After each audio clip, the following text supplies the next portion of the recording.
제목을 가지고 여러분들과 함께 말씀을 나누고자 합니다. 예루살렘은 병이 매우 깊어서 빠른 시간 안에 수술과 치료를 받아야 하지만 완강하게 수술을 거부하는 환자와 같았습니다. 더 이상 두고 보지 못하신 하나님은 결국 예루살렘을 강제로 붙잡아 대수술을 하셨습니다. 먼저 첫 번째로 1절에서 5절의 말씀을 보시면 악행을 도려내시는 하나님을 볼 수 있습니다. 오늘 본문 1절에서 5절 말씀 우리 한 목소리로 합독하겠습니다. 시작.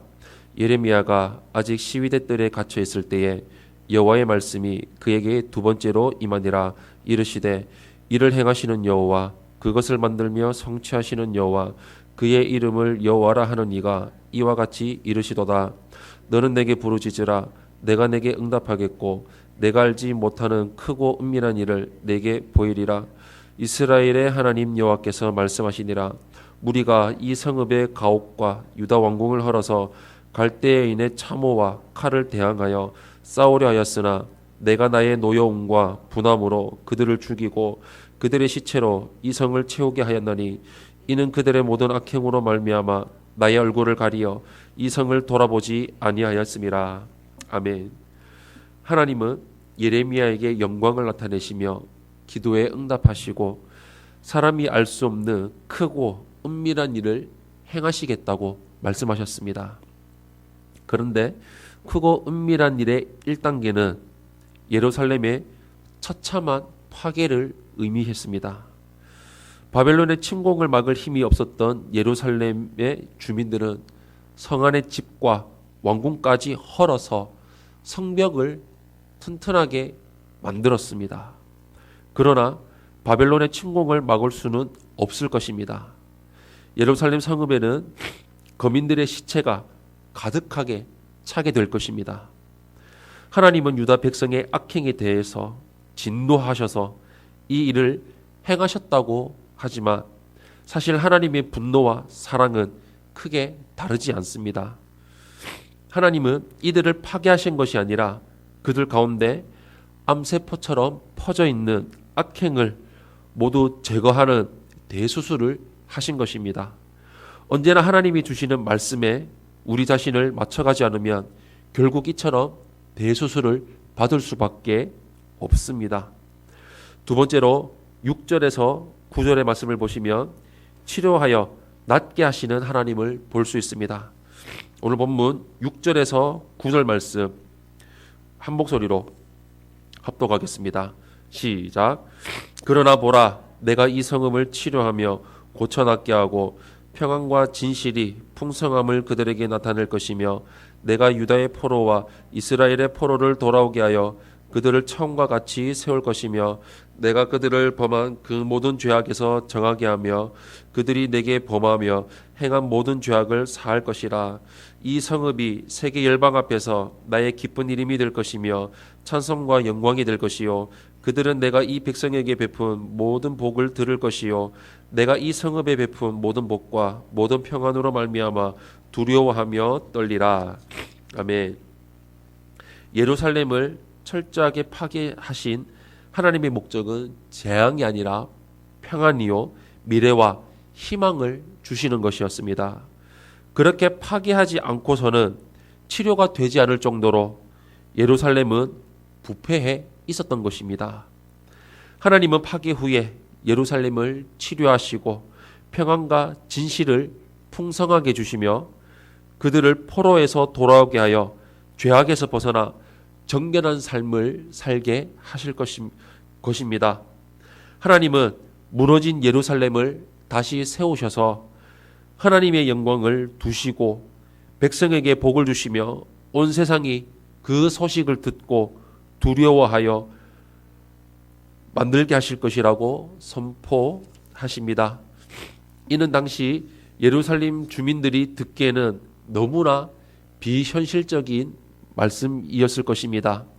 하지만 하나님은 예레미야에게 예루살렘의 땅을 사게 하시면서까지 말씀이 이루어질 것이라고 보증하셨습니다. 하나님의 사랑을 받는 자들도 어려운 일을 당할 때가 있습니다. 하지만 그것은 하나님이 전화위복의 역사를 이루시기 위한 도구인 경우도 있습니다. 마지막 세 번째로 10절에서 13절의 말씀을 보시면 완전히 회복하게 하시는 하나님을 우리는 볼 수 있습니다. 10절에서 13절 말씀 한 목소리로 합독하겠습니다. 시작. 여호와께서 이와 같이 말씀하시니라. 너희가 가리켜 말하기를 황폐하여 사람도 없고 짐승도 없다 하던 여기 곧 황폐하여 사람도 없고 주민도 없고 짐승도 없던 유다 성읍들과 예루살렘 거리에서 즐거워하는 소리, 기뻐하는 소리, 신랑의 소리, 신부의 소리와 및 만군의 여호와께 감사하라. 여호와는 선하시니 그 인자심이 영원하다 하는 소리와 여호와의 성전에 감사제를 드리는 자들의 소리가 다시 들리리니 이는 내가 이 땅에 포로를 돌려보내어 지난날처럼 되게 할 것임이라. 여호와의 말씀이니라.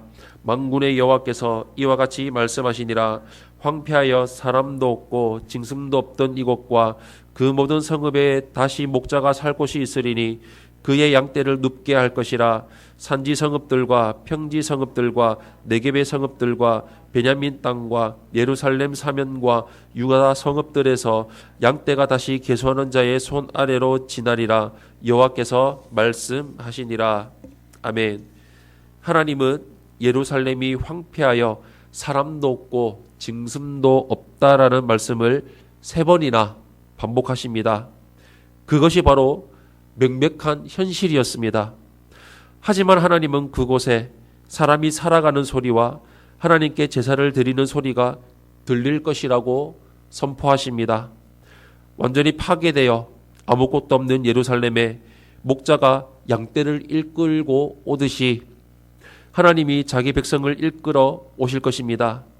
양떼가 얼마 안 되면 한눈에 몇 마리인지 알 수 있지만 수가 많으면 하나하나 세어서 확인할 수밖에 없습니다.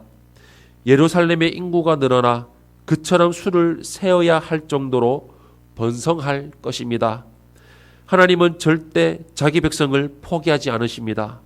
대수술을 해서라도 반드시 바로잡으시고 복을 주십니다. 사랑하는 성도 여러분, 병이 커졌다면 수술을 미루면 안 됩니다. 비록 수술 자체는 큰 고통을 동반하지만 고통을 겪은 후에는 병에서 벗어나 회복하기 때문입니다. 우리는 무엇보다 매일 하나님 앞에서 말씀 앞에서 나 자신을 바로잡아가는 삶을 살아가야 합니다.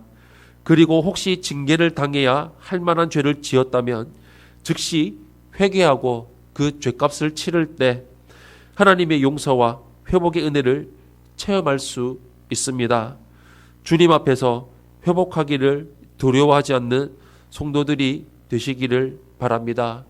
언제나 말씀 앞에서 하나님 앞에 겸손하게 서서 우리 삶을 돌아보고 성령님의 도우심, 하나님의 은혜를 구하며 살아가는 성도님들이 되시기를 예수님 이름으로 축원합니다.